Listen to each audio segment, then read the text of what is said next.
Chapter 27. On the eve of the second day, Ayianna tightened the straps of her leather knapsack and prepared to embark on a journey she didn't want to take. She took a deep breath and grasped Liam around the neck. "Come on, let's go find the others before Nerissa changes her mind." She strode out of the tent, thankful for the opportunity to rest for the past couple of days, but glad to be finally free.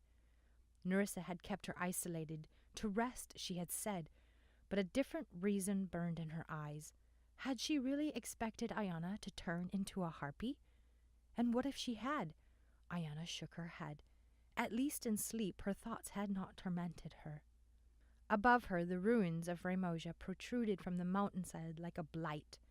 Its empty hulls of stone expanded across the valley and up toward the peak, except where mudslides had knocked them down. She found it difficult to imagine the decrepit city was once great and formidable.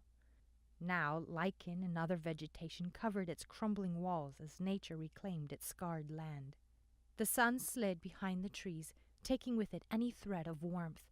She tightened the cloak around her neck and entered the outer bailey. She was met with a flurry of activity and energy in the air. 6 more guardians packed away their tents and assisted Cale with supplies. Fairies buzzed from one place to another, while Desmond and Vian strapped on their swords. She caught bits and pieces of conversation. "We will purchase more water-skins in Nandari." One guardian towered above the others and wore only a vest and pants. What was his name again? A gusty autumn breeze hissed through the courtyard and sent the tree limbs clicking and scratching against the ruins. She shivered. How could he be warm? The large man continued. "I have a good friend there, Abram. He will be able to assist you and hopefully guide you." "You aren't coming with us?" Cale asked. "If Said wishes to resurrect the old alliance, I must speak with the paladin myself. The giants have closed off any communication with the rest of Nalu. Personally, I think it will be a waste of time." "Giant?" Ayianna stepped closer.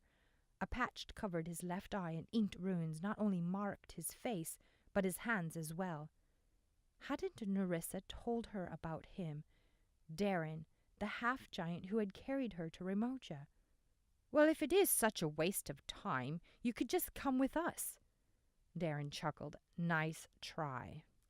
Cale turned, his eyes catching hers. Had his frown deepened at the sight of her? The others must have seen her too, as a chorus of welcomes and hellos echoed. Her face burned. She thanked them, and everyone turned back to their tasks. "From Nadaria, I suggest you take the southern route through the Zaraib Desert. There you'll be able to rest in Zajir," the tall man continued.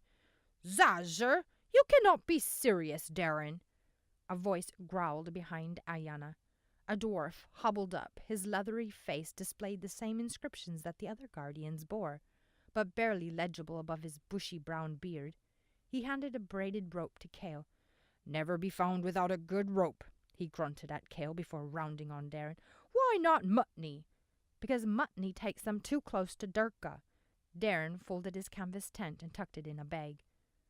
"I suppose," the dwarf eyed Darren, his face tilted to the sky, "they would be better off not mixing with those folks, if Dirk considered wasting manpower on a small, insignificant settlement.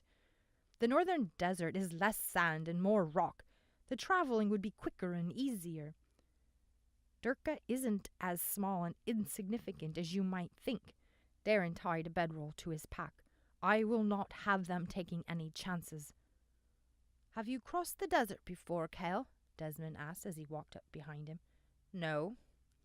"Well, I've crossed it plenty of times. Not an easy trek." "Right." Cale frowned as he attached the rope to his belt. "Nevin Darren," a small voice said. Ayianna smiled. The fairy captain, Eloith, fluttered atop a broken pillar. "With permission from my queen, Leora, I ask that I may accompany Cale and the others to Banzapur. I owe them my life." "Ah," Desmond shouldered his knapsack. "Crossing the desert might prove too much for a little guy like you." "You underestimate me," Eloith nodded curtly, but turned his attention upon Darren.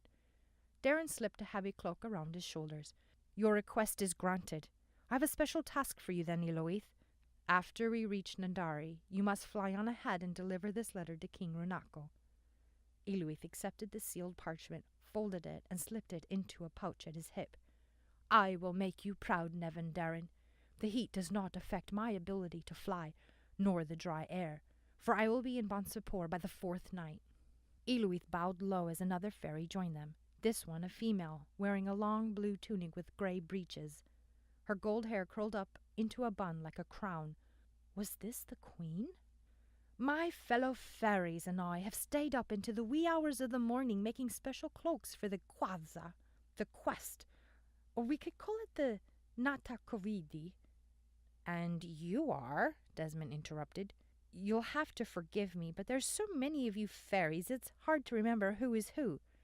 I am Leora, queen of the Nagiso, and a guardian. Leora clasped her hands together and addressed Kale. We are excited to be able to be of service to you and all of Nalu once again. Please accept our gift. Kale nodded as he accepted a bundle from one of the fairies. I already have a cloak. Desmond slid his fingers over his.